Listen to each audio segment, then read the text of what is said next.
Thank you all for checking out this week's episode. Once again, I'm John. If you like what you heard and saw today, subscribe to our YouTube channel, find us on Instagram, Facebook, and Twitter, and check out our brand new merch store with hats, coffee mugs, t-shirts, other cool stuff coming down the pipeline. Again, thank you all for support. Be safe, and see you next week. How's it going, everyone? John here, the host of Spirit Talk, and today we get to welcome Andre Gower to the show. Andre was the star of the 1987 cult classic Monster Squad. He also directed the incredible documentary Wolfman's Got Nards that kind of was the perfect fan service to everyone of the fans and the followers of Monster Squad. He's also the founder of Fighter Piper Entertainment. Again, it's great to have you on here, Andre. Appreciate you. Thanks for inviting me. I kind of want to start here before we get to your career and everything associated with Monster Squad and your work with the entertainment industry. I know last year you suffered a massive heart attack, and I actually last year when it happened, I don't really had to launch the podcast yet, but I saw it and I was like, it really hit me because it's like, here's someone that as a child growing up watching you in Monster Squad or even something like the A-Team, I was kind of like, man, I'm getting older. And I don't mean that in the bad sense, but to the point where it's like, what can I do now to make sure I'm eating healthy, staying fit? And I know obviously you played high school and college sports. And so when something like that happens to you when you're playing tennis, does it kind of put you on your back, on your knees, where you're kind of like, man, am I doing everything I can to maintain this life? Or does it make you kind of look in the mirror and be like, maybe I'm not doing enough? I think at some point you go through all of that, right? You know, that seems like maybe a cop-out answer, but it makes you think. It makes you kind of reassess some things, but it also makes you focus on certain things for the immediate future. And usually, what happened, in my circumstance when I was, kind of out of the woods and I was really focused on just concentrating on getting better. Literally that day, the next day, I was only in the ICU for 2.5 days, which I found unsettling. But apparently, because right when I got sort of used to being in there, they let me out, and I was like, well, wait a minute, this seems a little unsure. A lot of people think, if they've never gone through anything like this, and everybody's different, everybody's individual story is their own. They're like, oh, did your whole, worldview change, and, your whole perspective's different, and you have to change your lifestyle and all that. And that's why he's like, no, actually not at all. Really what happened in that, kind of initial time frame was you stay very focused, or I did, right, on just relaxing, staying kind of focused on just getting better each day. A lot of other stuff doesn't matter. Stuff you were worrying about the week before doesn't exist at that moment. And, those things sort of come back into your world as time goes on, and you're feeling a little better. You feel a little less shaky, because it takes a couple months for you to even kind of get your feet back under you, to where you're not waking up in the middle of the night going, did I die? Or every time you feel a little something weird that may be just a burp or like a muscle spasm, you're like, oh, is this happening again? That happens for a while. And it still happens. It's been almost a year to the day. And, every once in a while, it lessens over time. But perspective and worldview, really didn't kind of change that much. What did kind of change that I noticed was, if you, made some sort of tangible or hypothetical bullet point list of things that you give your energy to, or that you would allow to enter into your day, to take away time or energy or focus. The bottom 3 or 4 things on that list, nah. they're gone. They don't have time for that. Don't suffer that time. It could be people, it could be things, it could be projects, it could be little tiny things that used to bother. Those don't count anymore. So they're just not on the table. And that's really kind of the thing that changed. And lifestyle wise, everybody's like, oh, you got to change your lifestyle, eat better and be healthy. I'm like, How much health, I'm pretty clean. I'm pretty healthy. I barely / rarely drink. I don't smoke, never smoked. I don't use, I don't even smoke weed or use weed, which is, super easy and popular now. I don't know, maybe we should. I don't eat junk. I stay away from a lot of excess sugar. I try to stay away from processed. I'm like that. I'm the guy that everybody I know makes fun of. I'm not kind of like militant and like, vegan or anything like that. Which if that's your thing, then great. It's a very good discipline to have if it's beneficial for you. But it still happens. And what you learn over time, and as you delve into this, kind of medical stuff or get the feedback, is lifestyle is very important. Look, our life, how we treat ourselves, how we go through lives, how we look at life, how we attack things, and how we eat and socialize is very, very important. Lifestyle is very, very important. It will always be secondary to your genetics. It's one of those common threads they always do on TikTok now is like they always do like a cast of a show or a movies then versus now. And you kind of have these people, these individuals, these men and women, that people in your world that when you first see them in a movie or TV show, oh, they look great and stuff. It's always fascinating to see the people that, God forbid, went down the rabbit hole with drugs and addiction and couldn't get out, or the people like you that try to maintain a healthy lifestyle. It's always fascinating that as a viewer, we're drawn into why we know someone, why they're famous, and as they get older or whatever, it's just super fascinating where maybe that's not the right approach to finding value in these people. I mean, actors are just people too. So it's not like I'm not impressed by that you're an actor or you're a writer or you're a world-renowned doctor if you're a good person. And I think so many times people put this value on, oh my God, he's a great actor. Oh, now he looks like garbage, or she looks terrible because she gained weight. It's like, well, listen, these are, they're hard, or they're not changing that aspect. I think it's kind of cool you talk about that a lot in terms of just being true to yourself and not actually just find what works for you, and everything will come along with that.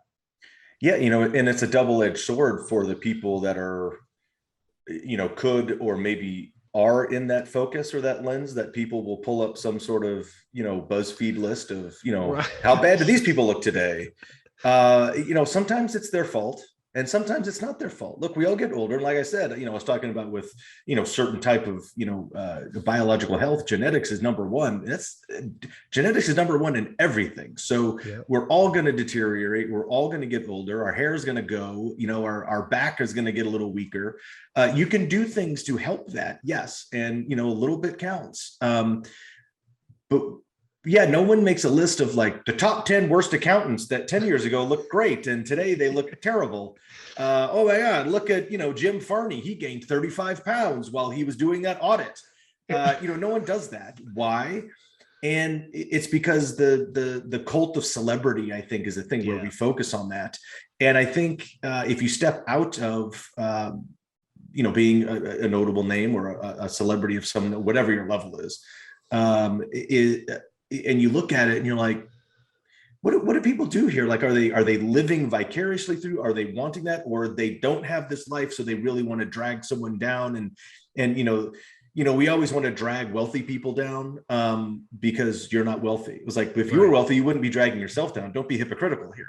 Let's look at the root of the problem here. If you're a little out of shape or you're a little overweight and you're sitting in a basement, and eating 5 bags of Doritos, you're probably not going to look fantastic. So don't, break on Zac Efron's abs. They're fantastic. You know why? Yeah. He doesn't walk around. He works at it. He may be genetically gifted, but he puts a little effort into that. So everybody has their own thing. So, it's just don't be an asshole. It's like, have some perspective.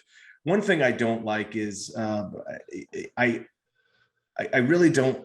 I don't like narcissist types, but a ton and you understand it. I also don't like hypocrites, and it's really tough to maintain any type of relationship with hypocrites. Or, I don't suffer hypocrites well, because it's sort of like what it is. Like, oh, we're going to put everybody on blast because they look like crap. What the picture you're looking at is 30 years ago. Like, look, I wish I had my hair when I was 30 years ago. It was fantastic. I still have some. It's not as glorious as it used to be, but that's just kind of is what it is. Now, when you're inside of that bubble, unfortunately, the opposite happens with sort of the celebrities or the actors or the performers or musicians, is they really get really stuck in trying to maintain a certain thing, and it just goes downhill and they look worse, or they damage their bodies or get so much work done to themselves and pull and pluck and plump and fill and tug and replace that it just starts to go backwards. And I feel sorry for those people as well, not because they made a bad individual decision. They made that choice for themselves. It's the root cause of that is that if you don't do something, someone's going to put you on a BuzzFeed list. Yeah.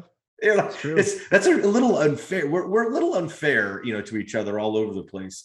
But it's one of those things. You choose this profession. You're going to, your goal is to be successful and maybe be notable or attain some sort of celebrity status. It's fair game. Then you got to be able to accept, a little bit of attention. Sometimes people can't take the bad attention, and most of the bad attention shouldn't be given anyway. So it's a weird world.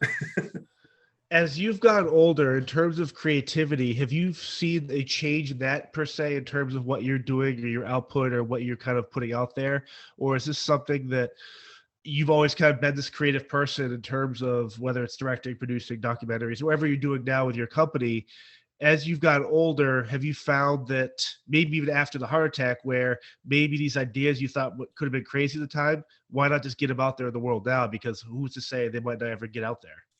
Of course. I mean, we all think that if you're, a project developer or concept person and trying to get things out there, I'm fairly multifaceted with, I just want to be involved in stuff that, whether it's my creation and try to get it developed and done, whether it's someone else's creation that I can play some part in getting it developed and or done or finished or out to the world. That's what, Fiddler Piper's, kind of more about. It's more like a hub, and there's a two-way street there. So it's, yes, and we have people, I work with people inside of that bubble to make projects and put them out into the industry and then into the world. But also if someone else has something that they need to get made, we'd love to make it. So, I kind of set that up as a two-way street, which kind of gives you a little bit more access and opportunity potentially. But yes, I think perspective changes annually, really as things going socially, things going, I try not to let politics really kind of dictate your emotions. It's really easy to do that. Politics, especially current day politics over the last 10 or 20 years, is actually geared to do just that. So if you can immunize yourself a little bit to that, you don't have as rough of spells as a lot of people will. I try to do that. But with particular perspectives and things, there's some things kind of may rise to the top. Like, I'd rather do this than that one. This one's not as important to me anymore. But look, it's just about getting anything done. And there's a really important project that I really love to do. And I was really kind of starting to, the idea is already there. It's another documentary project, which I said I would never, I said I would never do a documentary to begin with, because it's just a ton of work, and being, somewhat of an OCD, perfectionist of note, or, you would never finish it. It would never be quite right. I made the smart decision of letting really, really good people work on this documentary. And I got lucky that they were there, and I let them drive a lot of the times. I was just sort of there with some input and the keys to the car, but I was letting Henry McComas and Wes and all these awesome people like put their input in, and I was trusting that, and it turned out better than I could have ever done it on my own. Right. And so that's a key. You get a kick out of that, and so you learn from that.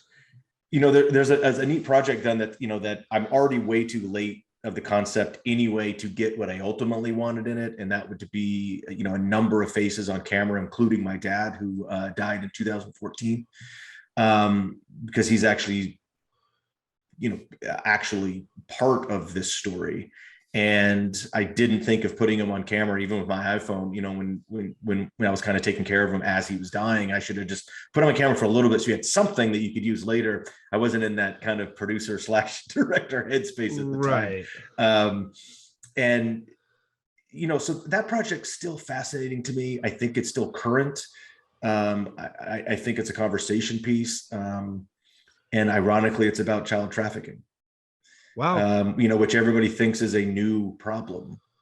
No, and I'll tell you something. If you actually contextualize child trafficking, this has been going on since the dawn of civilization. Yeah. But it's really, if you want to just go back, into kind of the civilized time, or since the Industrial Revolution, and we've had mass transit and ships and global reach. It's been a thing that has been around, and doesn't look like it's going anywhere. We can only fight it as much as we can, and it's just one of those awful things.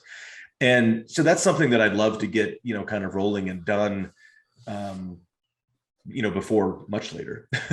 Well, and then there's some other great personal projects that that I've been working on for years that you'd like to see happen, because you don't want to be like, oh, those are great, they never happened. Right. The human trafficking thing is interesting, because I think when the pandemic first happened, that first 6 months, everything was Epstein Island, or Epstein and Giselle Maxwell, and all this stuff started coming out. And then the news, however they do it, whether it's right or, I mean, it's mostly, I think it's all crap, but they censor that type of stuff because it's scary. They'll let you watch the movie Taken because it's Hollywood, and make it a cool action thing. But the underlying issue is that it's a global trade that every time you turn on the news, you go to the bomb, it's like, 6 girls rescued in Alabama after SWAT and local military kicked down the door. It's like, these kids have been missing for years. Yeah. It is one of those things where I wish there are more people like yourself that are willing to even think about putting it out there, because it's one of those things. It will never be mainstream. They'll never be out a sponsor. They don't, because I don't know if they care or they're scared off by the answers they're going to receive. But you just look at the Maxwell thing, and it's like, what's happening with that? Like, it went on, like, now it's crazy. It is. And the Epstein and Maxwell thing is it's tabloid fodder. It certainly is, but it's actually real news fodder. It's actual politics and high power player centric, which is what they're really trying to deflect. And it always is. And that's the problem. Will we ever get true information and true quote unquote justice for all? No, you won't. You can kind of scratch at what you think you might get, and hope that's enough. It never is. And I think this is the thing. Taken is a perfect, everything is some romantic tale of a dad coming in and swooping in and being the hero and saving his daughter. And one thing I did like about Taken is he actually, on his way, he tried to help a couple other. Yes. So it wasn't just like he didn't care. It was a bull in a china shop and only cared about his daughter. Right. What I would have liked to have seen in that is, his character goes and gets the rest of his guys and becomes a series, and that's all they do. They're like, now this is our mission in life. My daughter's safe, but someone else's isn't. And like, there's tens of thousands out there in the same position who don't have a dad who has a certain set of skills. Right. I thought that would be a good thing. Which is ironically, a concept in another big kind of TV project that I've been working on for a number of years. And the season 1 is about foiling stuff. Like it's exactly that. And I told it to an absurd context though, so it's like fun, but I think it's something that people don't want to talk about. And it's been going on and continues to go on right in front of you constantly. And now we get, pamphlets while you're on the airplane. It's like, hey, notice child, trafficking. These are the signs. If it doesn't look like her father or her mother, or if they're uncomfortable, or, now we got signals and stuff that you can give to people. And we're like, that's awesome. Yeah. But people need to see those videos of what the signs are and what, kind of the hand signals are. And hopefully these kids from first world to, fifth world countries, can get that message too. And it's not going to change unless the masses kind of jump in as well. Was it difficult? Well, maybe I assume you can answer this. As a child actor, doing all the stuff you did, Mr. President, all that stuff, child actor then versus now, I mean, obviously with the Me Too stuff that came out and everything you hear about all this stuff, but with someone like your dad who was a military guy, or like, how protective of they of you as a kid, as their child, where they're like, hey, we're gonna make sure no one messes with him, or like, maybe not in a bad way, maybe it's a financial advisor or a manager that wants to do some stupid deal. It's like, as if you're an actor, a kid now, and I feel bad for these guys or girls that want to become actors, whether it's whatever it's entertainment, and you hear all these horror stories. Like I can't imagine there aren't good people in this industry now that want to help kids go through the right path. Am I overthinking that? No, I think there are. I think it has changed. I think the perspective and the conversation has changed a little bit. And if we're really talking about like abuse or physical or emotional abuse of Right. young kids that happen to be actors, yeah, I don't think it's the norm. I don't think it's prevalent. I don't think it's the majority. Does it happen? Yeah. Yeah. And the reason it happens is because there are people of that ilk that like to partake in that, that will insert themselves into that world. That's the same reason. If we're just talking about, whatever you want to call them, if you want to call them pedophiles, you want to call them child, predators, assaulters, child predators. Yeah. Predators is the umbrella term. Yeah. So any type of predator, it's like, look, oh, I'm a predator. Where can I be around my prey? It's like, oh, I'll be a Little League umpire, or I will be a Boy Scout, leader. I will be an instructor at a church league. And everybody goes, that doesn't happen. It's like, that's exactly where it happens. And what it comes down to is not being a target. So you mentioned the one thing that was very key with me personally is I never, if I had issues or anything like that, I would talk about it. I would holler it from the mountains. I absolutely would. And friends that I know that have had some history with it or had some, one-off, things that have talked about it or don't want to talk about it, that's their thing. If it was mine, I would absolutely be talking about it and shouting about it and, dragging the people that were responsible. I hope I would like to be that way. I know it's tough.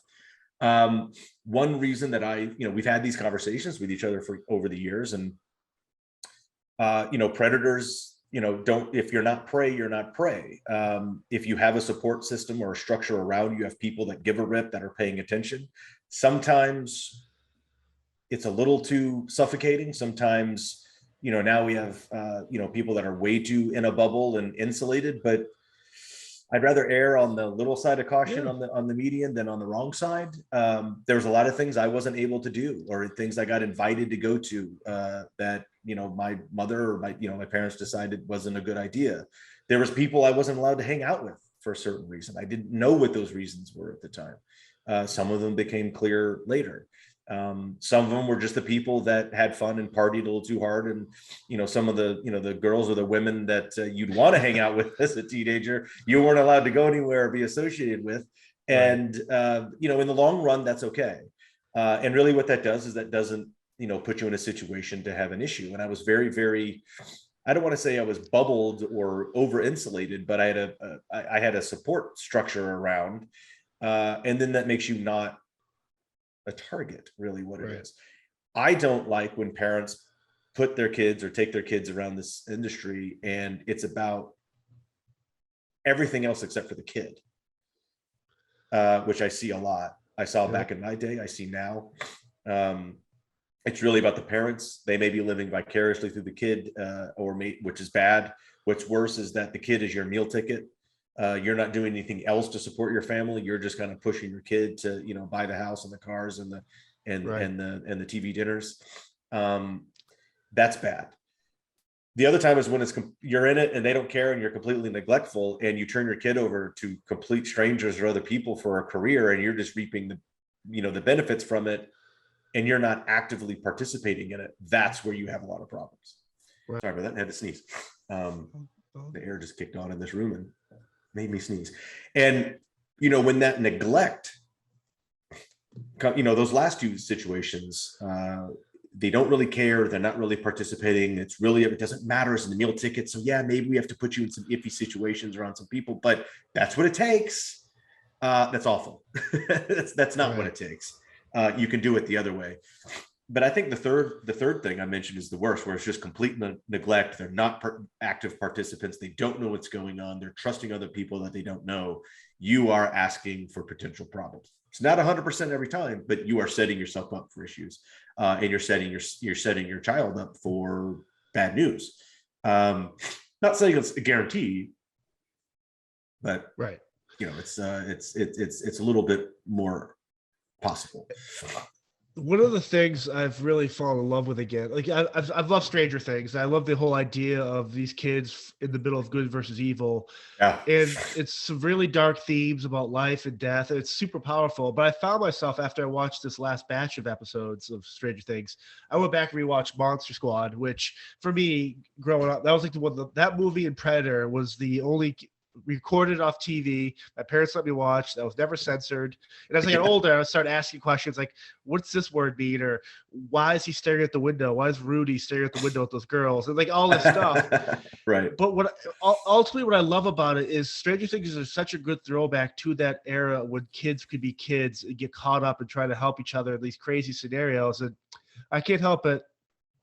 Outside like the Bad News Bears for me, Monster Squad, and just it felt like watching like I always wanted to envision myself and my friends doing what the Monster Squad kids did. And it's like, again, with the anniversaries of all this stuff and the longevity of that brand and Monster Squad, it's just so cool to kind of see a show like Stranger Things pay homage to some of these movies that maybe when they first came out weren't really well received per se, but clearly the fan base likes to think otherwise. And for that, I'm just fortunate. Yeah, I mean, it's hitting those buttons that are real things. And yeah, I mean, you mentioned, yeah, it's a throwback, to those times. But I also like the fact that it's a throwback to the archetypes and the ideas, but ideas and archetypes transcend time.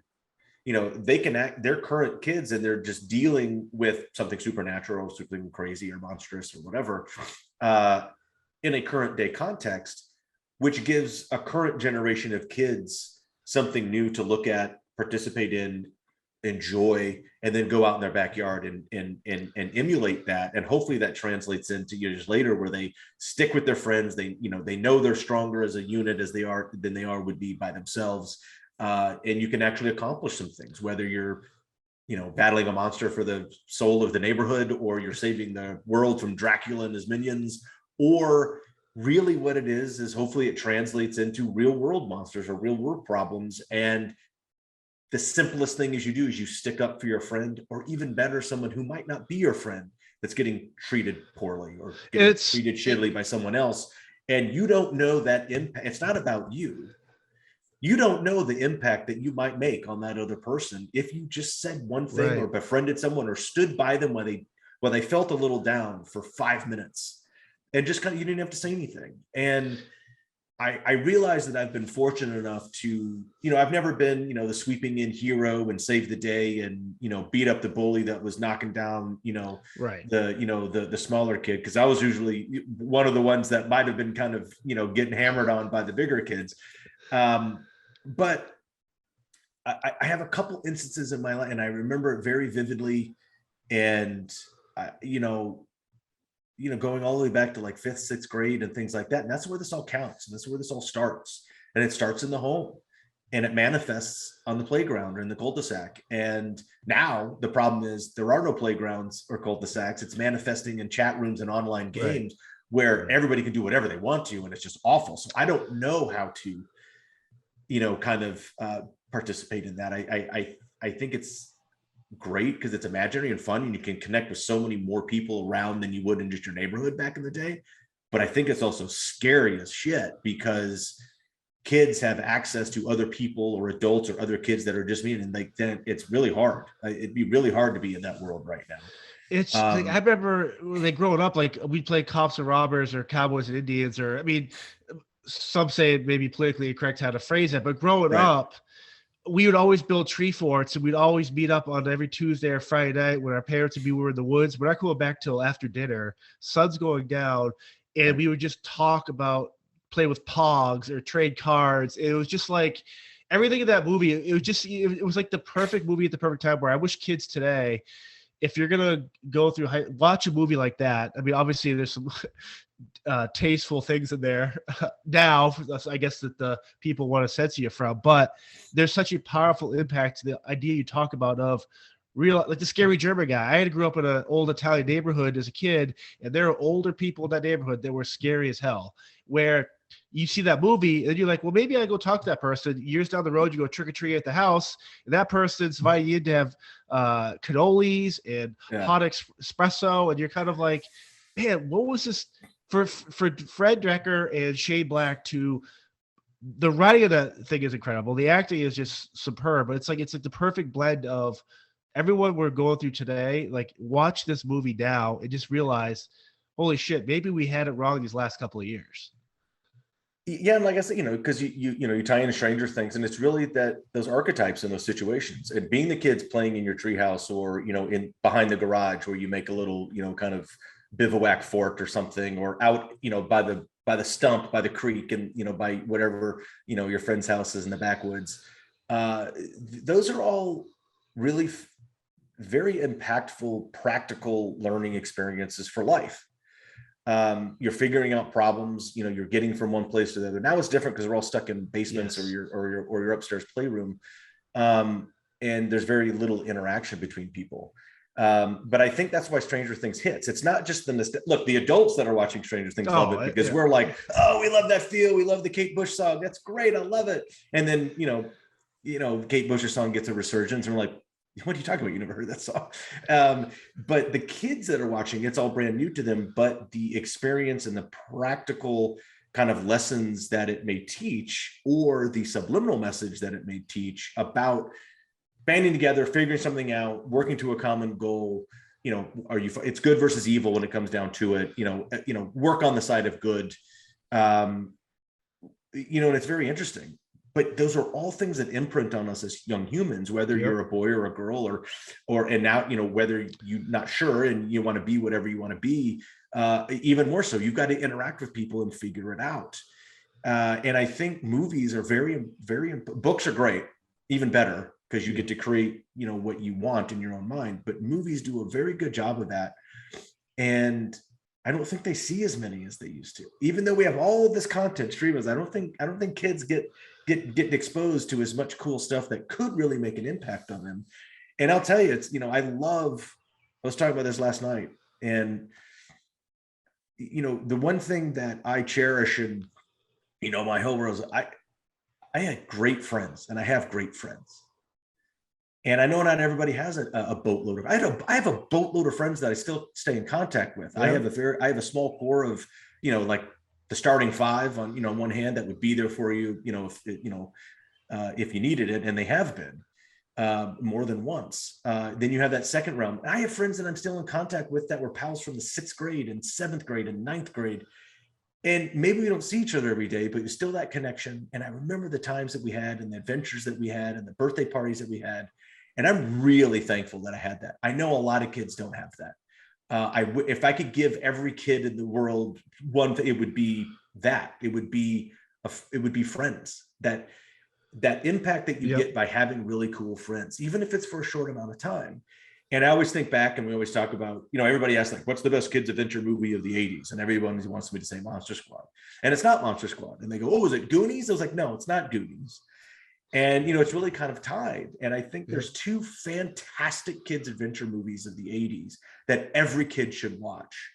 And the first one is Stand By Me, which is really about coming of age. It's about going on an adventure. It's about learning who you are, and learning what the right thing to do is, and maybe finding out it's okay who you are. And the other one is Red Dawn. Oh yeah. Which to me is the ultimate kids adventure movie, because everybody talks about, oh, Monster Squad, the action and the threat was real. I was like, was it? It was about supernatural monsters. Red Dawn was a group of kids in a actual shooting war with bad people that invaded your country. That's actually more possible than Dracula coming to town. And it's the ultimate kids adventure movie because the stakes were actually your life. So I think those are two kind of opposite kind of movies, but I think they're my two most important kids adventure movies of that time. And I know you've done a podcast with Ryan, who played Rudy. But one of the really cool things I thought with your documentary, Wolfman's Got Nards, is, and you just talked about this idea of friendship, where it came off as very real and authentic, that you were able to maintain whether it's a working or an actual friendship with someone like Ryan, or the actress played Phoebe, or the rest of the cast that had this impact it was just really reassuring to be like, well, maybe these guys as kids were actually, to see them grow up and still be civil. And I mean, you see a lot of times where people hate these people now and this and that, but it just seemed really cool. It's someone like you and Ryan, that friendship could actually parlay into real life, where here you are 30 years later doing conventions together and appearances together, celebrating this movie that changed a lot of people's lives. Yeah. And, Ryan Lambert is, on that short list, for me, currently. And, I didn't know Ryan. I met Ryan for the first time a few weeks before we started shooting Monster Squad. We just never really crossed paths because he was fairly new and he had just gotten, just joined the cast of Kids Incorporated. And then we jump on the set. I had met him at a party, I don't know, like 2 or 3 weeks before we started shooting. And I was like, oh, this guy's actually pretty cool. He's got great hair and, cool clothes. I'm like, all right, this will be good. He's going to be a great Rudy. And, the bonding on that set, it took a little bit, with a discordant group of kids that didn't really know each other. I had only known Robbie Kiger previously. We had grown up together, so I'd known him, very well for years. Didn't know Phoebe. I had known Michael Faustino a little bit because I know his brother David, because we were the same age. But it worked, once it kind of clicked and it worked out on set. I think it, comes through that this is our club, this is our neighborhood, and this is our squad. And I wish everybody could have that. Sometimes it seems forced. Sometimes it's, Yes. The jokes are for the sake of a joke. And, everybody compares Monster Squad to Goonies. And I think they're very, very different movies. And they're handled differently, even with same archetypal kids as characters, because that's just what you did. And I think I think Fred and Shane handled the characters differently than, the writers of Goonies did. And that's why the kids related to Monster Squad in a different way than they do to Goonies. Goonies is fun. Goonies is great. It's a great fantasy adventure. Monster Squad fans feel that Monster Squad's a little more authentic, has a little more heart. It was a little more visceral, and they felt like that was them. The Goonies was an escape. It's like, oh, I wish I could save my neighborhood from the developer. Because it's really what the Goonies did. Yeah. It's like, come on, let's face it. Right. And that's right. And they got chased around by, Throw Mama from the Train and Ramsey and the Pizza Brothers. But it really wasn't like, what were the stakes? Like they were looking for some gold and a pirate ship. Like, pirate ships don't exist, And but Monster Squad, for the kids, it seemed really real. Even if you take the supernatural part out of it, like, no, I had a treehouse. I had the little sister that wanted to bug us all the time, that ended up, saving the day one day. And, that happens. And I think that's what they connected to. But I just think that's important. I don't like to see kids so isolated now. It's just, staring at the phone and getting all this information that is nothing to do with their world. Or the information that they're not getting the information that they truly need, and really when they need is a friend. And we see all these horrible stories about kids that, maybe they are or maybe they aren't on, a ton of medication. I think we're throwing kids on meds when they actually need a little bit more relationship help, maybe some family help or some house help. I just think it's in a bad state. I don't think it's a new thing that it's bad. I just think it's more prevalent because there's more people out there. It's a different generation. There's things that influence kids differently now. We're not going to sit here and talk about school shootings, all day long, but those are symptoms of an issue where someone really, someone actually may have some psychiatric, not just psychological, but some psychological, psychiatric issues that need to be addressed. And I don't know if we approach those correctly still or yet. But other times it's super simple, I think. And, kids just aren't happy or they don't succeed or they don't do well on tests. And it's not because they're, dumb or they're not smart. It's just they're not in an environment that they can thrive or succeed. And sometimes just getting pushed down. And I hate to see that. And I see a lot of stories, even about celebrities. I mean, this is a lot of people think celebrities have all the friends in the world. I'm like, you need to rethink that. Yeah. And, you see some, certain kids, that may be kid actors that grow up and have issues, and maybe adult actors or young adult. You don't understand what goes on in this industry, or especially in the music industry or anything like that. Being a teenager is hard enough on the planet Earth, no matter where you live. Now you tack in being a worldwide superstar, you're going to have you really need some extra support there, and some focus. And you see oh, Britney Spears went crazy. I was like, did Britney Spears go crazy, or did she say enough is enough? Like, I can't handle this right now. Right. And we get memes and gifs about it, and I was like, you know what Britney Spears needs right now? She needs a friend. Yeah, she needs a friend, someone that doesn't care about what she's doing or the money she's making or what outfit she puts on or how she looks going out to a party. She needs a friend to sit there and talk about stuff and tell her, like, you know what, that's not important, or you're being silly, or you're being stupid. Yeah, you need financial advisors and lawyers and all that stuff. Absolutely. That's for the business side of it.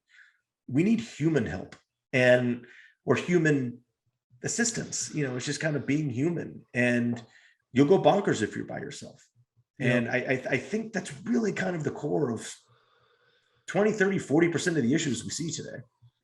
It is sad for me. Like, I can't fathom. I've always tried to wrap my head around suicide, and obviously, but when it comes to kids that feel the only option they have is to kill themselves, it's like, to your point, you're lucky to have 5-10 people on you can, hey, these people can stand by my side.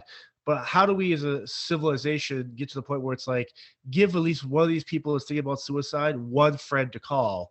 Right. Now, for me, it's like, as a male, there's always this, even for me now, there's always like this stigma of, I'm not even going to ask for directions if I'm lost. I'm just going to keep getting lost. I know I can pull into a gas station or ask someone else driving, hey, where am I going? Right.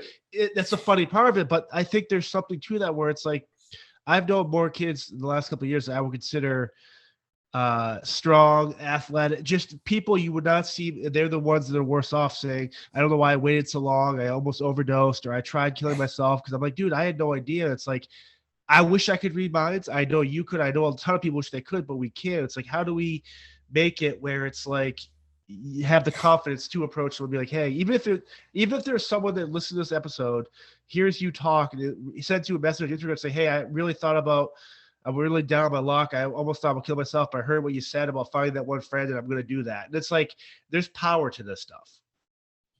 I mean, there absolutely is. And if we're talking about someone, boy, if that's a situation and someone, here's this, or here's something like this, or this particular conversation, and they are feeling that way, just take a beat. Just take a beat. Step back for a minute and just shut everything off for a minute and don't let it overwhelm you. If you have to go to like your favorite spot or the favorite place in your house and just sit down and breathe. I think we're getting better at reading signs, especially kids and young adults now, to kind of intervene and help, which is great. But we have to be aware and observant. We can't be ignoring our kids. And I think a lot of parents ignore the shit out of their kids. Because they aren't really kind of ready to be in that position themselves, or their pressures are too high and they're dealing with the exact same things and they're just transferring it on down the line, which we all know happens. Another thing, if someone finds himself in that kind of, wow, today really sucks, or this month sucks, like I don't want to do this, and I don't have a friend. Right. I don't have anybody that will come and knock on my door and go outside and walk around the block, or play hoops with me or something for an hour. God, hopefully someone can also say, I really need that right now. Yep. Maybe my only option is finding someone else that needs that, and I could be that person to them for this moment if I'm forward thinking enough, and I'll get that out of myself. I'll get that for myself as well out of this experience. I'd love to see more people, magically come up with that on their own. It's just super hard. Right. I just don't like when people are treated bad or when they feel bad, because there's not any real reason to. And if you're treating other people bad, you're doing it wrong. It's like, you don't have to be a saint. You don't have, it's like, the bar is really simple. Just don't be an asshole. Yeah. And usually people, we all grew up with, bullies or the intimidators or the kids that had a bad family life. Got it. That's natural, kind of human in the, in this current day and age in society. Got it. Now it's getting worse because they're influenced by other things. But understand that. I think have those conversations with the kids that are getting, kind of the brunt of that attention. I had issues with other kids in school and in the neighborhood, and you got to fend for yourself sometimes. Sometimes you end up befriending the people that treated you like crap. And that's really all they wanted. They just needed attention because they got none, and they didn't care if it was bad attention or not. And I've seen that happen. And I hope we can get away from that sometime, but I don't know. Humans, I'm starting to lean towards George Carlin mentality too much lately. It's like, we had the opportunity, boy, did we screw it up. It's like we chose the wrong paths, and now we're screwed, and we just, ride the roller coaster to the end, and then it blows up and it's all over.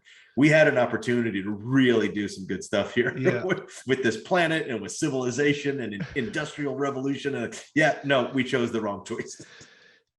While I don't want anyone to ever remake or redo the Monster Squad, the fact that it's lasted this long, and obviously the power of your documentary and the conventions, and with your creative outlook and approach to everything you're doing with your company, like, I'm surprised the IP address for the Monster Squad isn't bigger than what it is in terms, whether it's comic book, graphic novel, even a Netflix show where maybe it's just you guys as older kids and you have your kids, or it's just fascinating. Is that one of those things where it's such a lightning in the bottle type thing that maybe it's only meant to be that little singular movie? Maybe, and that may be the best thing, because it has influenced so much other stuff that it doesn't need to be messed with or rehashed or retreaded or redone or rebooted, because all those words mean the same thing. The thing is, there's two things. One, the backstory was they were remaking the Monster Squad starting like 2009, 2010. Rob Cohen and Michael Bay's company was remaking Monster Squad. They couldn't get the story, they couldn't get the script, because you can't remake the same movie, you have to redo it, and they just couldn't really crack the nut, I guess, with story and characters and script. And by the time that went down that road so long, Universal Studios announced that they were doing the Dark Universe, and they were going to do one-offs of the famous Universal monsters, and then they were going to Avengers them. And then I think, as the story goes, Rob Cohen and Platinum Dunes were like, well, if they're doing there's no reason to redo Monster Squad, because that's what that is. So the project's done, and everybody rejoiced. And then the Dark Universe died, so it was good. Tom Cruise couldn't save the money, and Tom Cruise can save anything. I'm a Tom Cruise. Yes, that's the same here. It didn't need to be in that movie. But really, what I don't say the problem, but the issue with Monster Squad IP is it's always been a rights issue. And it's always been a contention. It's always been unknown. It's always been iffy. As some people know, there's a timeline on stuff like that. And that changes automatically at a certain year. And we are, I think, somewhere near that. So who knows what's going to happen with Monster Squad rights for that universe. I think there's some really cool stuff that could be done if they wanted to. The other thing is, it's made that impact, though. It has really influenced a lot of stuff over the last 30 years, practically, story-wise, character-wise, straight rip-offs. I don't know if you've seen a few of these things, but a lot of times Fred and Shaman go into meetings and they're like, we want to do a show that's Monster Squad world, but sort of like Stranger Things. And you kind of look at it and go, have you seen your own show? Have you seen Stranger Things? You want me to make something that was made off a thing that I made? You want me to remake? You want me to do that? I think you're missing the chain of like custody here. It's already been done. Like it's that show, like Stranger Things and all this other stuff. And don't remake Monster Squad. Let other things be influenced and built off of it. Be great. If you're going to do Monster Squad anything, it's either something prior or it's a sequel. That's it. And the sequel's got to be, of course, we're old and older. There's got to be kids in it. It's got to be a passing of the torch thing and something for the kids of today, but also honors the original fans, because that's where movies make big errors, is when they're even if they're doing a sequel.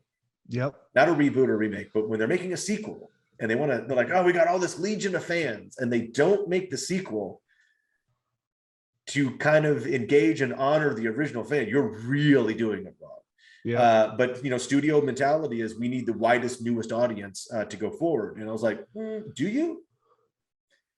If you had something like some great classic film that had millions and millions of fans out there, and you made a movie that wasn't for them, you're going to piss them off. royally. You're going to disenfranchise them. You're going to insult them, and they're not going to like you. It happens all the time.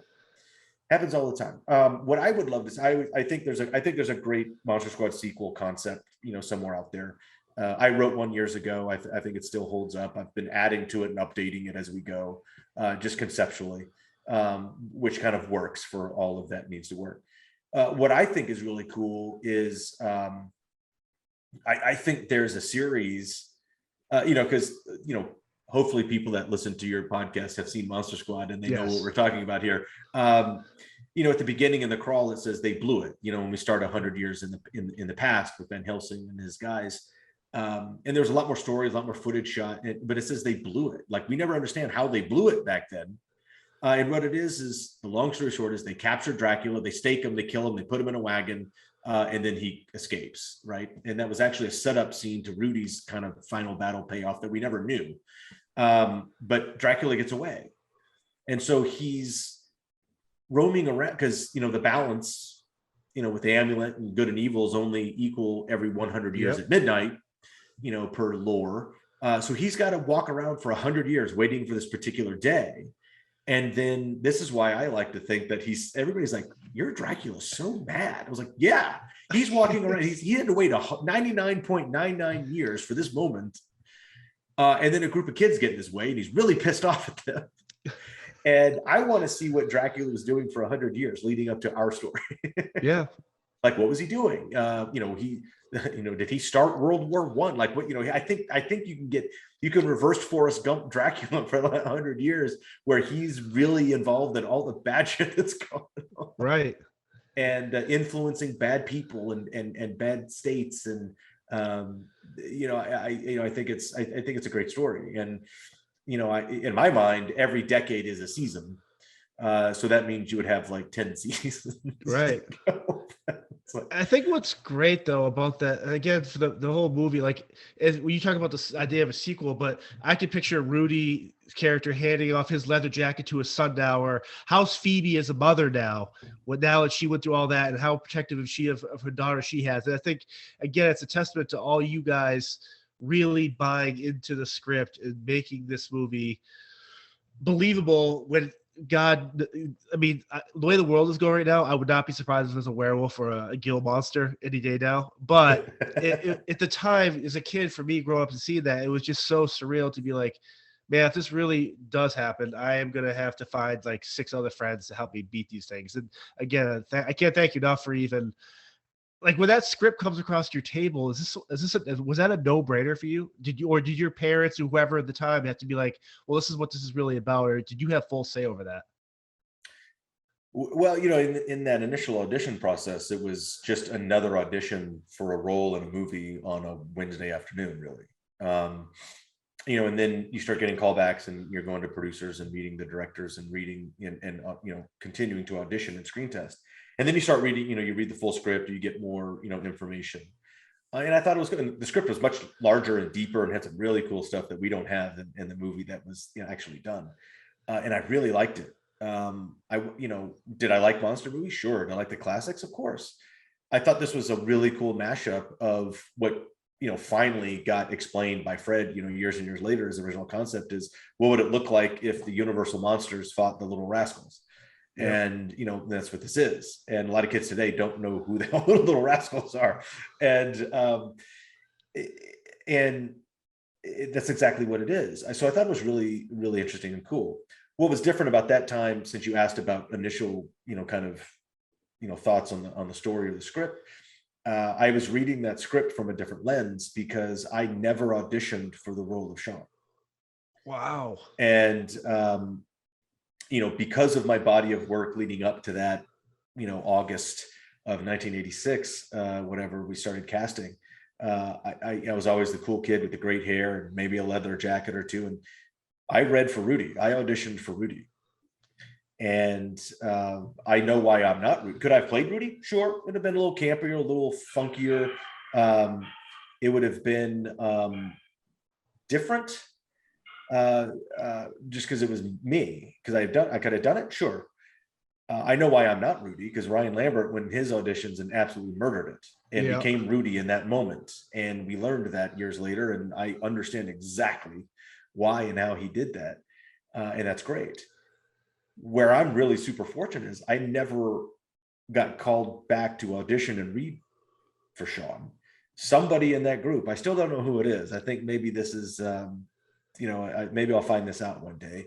But, whether it was the casting director or the casting assistant or Fred or Shane or Peter Himes or, one of the other producers, when they're trying to figure out who Sean is going to be, said, hey, remember that kid we read for Rudy? Do you think he could be Sean if we, take the gunk out of his hair and chop it off and put him in some not cool clothes? Could he be Sean? And somebody said that. Yeah. And then a group of other people said, yeah, that's it. You can't, who gets lucky like that? And I still don't know who that is. I don't know if I've ever been afraid to ask, or I keep forgetting about that, but maybe Fred and I will have that conversation. And of course he's going to say it's him. He's going to, it's my idea. And hopefully it was. But look, that was, that's super cool. Then you started reading the script from a different kind of perspective. We're like, oh, this is a completely different type of thing, because now I'm a totally different cog in this wheel. It didn't change the coolness of the story or the movie. The only disappointment was I wasn't the cool character that killed all the monsters and got the girl at the end. Right. But it was cool seeing the different types of leadership in that movie, especially as I'm older now. It's like their character was the glue that kind of held it together, but you needed someone like Rudy to really push you as a leader too, because you knew this guy was once smoking cigarettes, making wooden stakes at the wood shop. So it was like the perfect combination where it looked like everyone in the cast from the kids side was genuinely having a blast doing it. It's just, the movie's just awesome. Well, they were. I mean, look, first of all, it was amazing to work on that set in that inside of that story, because it's just fantastic. It's just fantasy. It's fantastic. And as a kid, as an actor, you always want to do something that other people can be jealous of doing, and everybody was. And it was insane. It was actually incredible. The problem is, making a movie is a lot of work. I mean, it's a lot of work. It's a lot of hours. It's a lot of time, all compressed in the short amount of time. And as the kids on the set, you can't be the ones that delay. So you have to you got to be on point, even sharper than, just about anybody else. And, that's the thing. And especially being the lead, there's a lot more, kind of responsibility on me as the performer being shown, because I'm in a majority of the scenes in that movie. I don't think I've never counted the lines, I don't think, but I think I have more lines, or just as many lines as anybody else, and I'm in more shots than anybody. So that means you are working more than anybody. Right. And that's okay. That's something that I was fine with. That was something I was comfortable with, and I didn't get too overwhelmed, I don't think, and I hopefully did a good job. From a standpoint of a documentarian, I know you didn't want to do a documentary, but as an older version of you going back, do you wish there was someone there like you at the time that actually documented a movie like that, the behind the scenes stuff? Because it's always fascinating to me hearing actors or even musicians talk about, this one time Wesley Snipes showed the bad video, like you all these theories and stories of all this cool stuff you see as a kid or as an adult.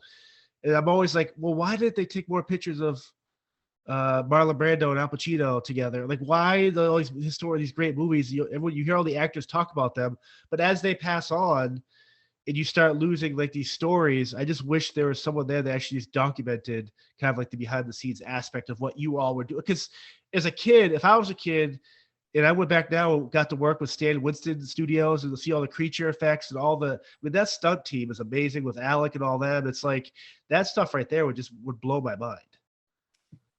And yeah, nowadays we're so used to just someone having a phone going or a camera going or a GoPro stuck in a corner or in your car or whatever, that we're documenting everything, whether we need it or not. And 99% of it we don't need. Hit delete. No, it's all garbage. Yeah. But ironically with Monster Squad, I would have loved to see more personal interaction and kind of, not only BTS stuff from production, but BTS stuff of us kids interacting with each other and riding our bikes and, playing handball on the side of the stage, or, in the classroom with our teacher, Elise, and, or going, sitting around and having conversations that we would have offset. But they actually were for, I think, the last 2 weeks of the shoot, when we were doing the final sequence on the Warner lot. there actually was a documentary crew there doing a documentary on the making of this movie.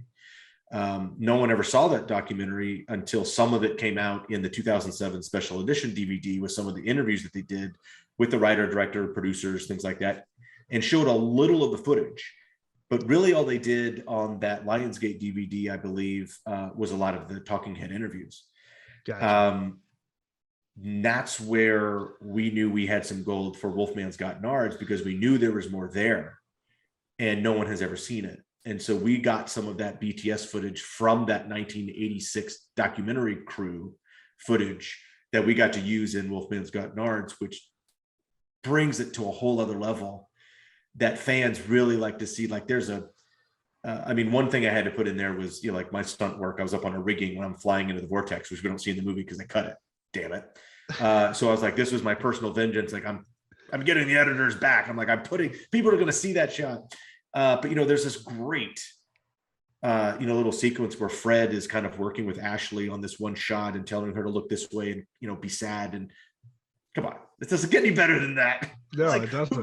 Because you may have been there and watched that personally, but you may not remember it. Or I may not have been on the set at that time. I may have been, changing my wardrobe or something, or in the makeup trailer, or just not on set. And it was like, oh, that's amazing. I didn't see that happen. But there was a lot of that stuff that was really cool. And I wish I had a little more BTS footage to put in the documentary, but that's not free. Right. And that was something that, we worked out a deal, and I think we used just the right amount to, give the fans a taste. Right. And I love seeing that stuff, but yeah, I would have liked to see or maybe one of us was carrying around a camera, but no one thinks of that at that time. Right. And I'll tell you who does. We get some great stuff from them now. Val Kilmer used to record everything that he did, and he made his own documentary. And then Soleil Moonfry did that for years. Like you go to her house and she'd be at a video camera in your face or in her kitchen. And she made a great documentary called Kid 90 that released on Hulu. Yes. Which if you haven't seen it, here's the disclaimer. It's not what you think. Everybody thinks it's going to be, it's not a Punky Brewster doc.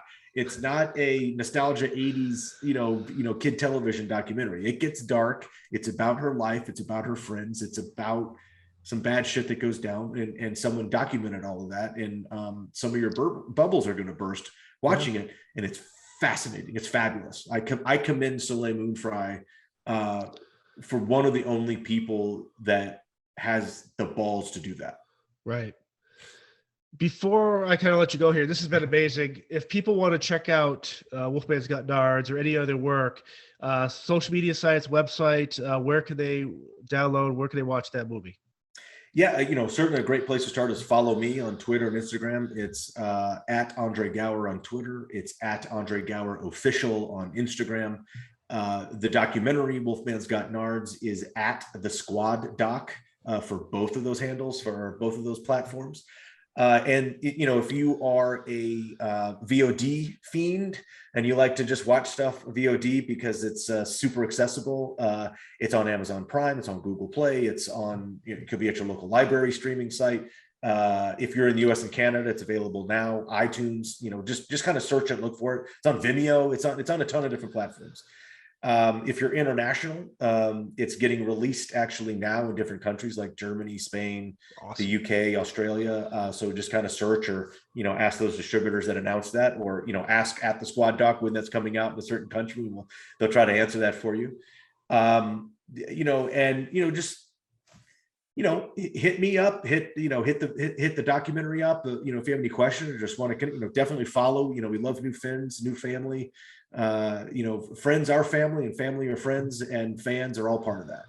And I myself and Ryan and we try to interact with people as much as we can. And if you've got an event or a convention or an appearance, or you've got this rad theater that would love to show either the movie or the documentary, let's put it together. I mean, people think it's really hard to do that. It's not that hard to do an event, and we love going out and interacting with fans and celebrating and just being out there, because we've all been kind of not doing it for 2 years, and we're just starting to get back out there.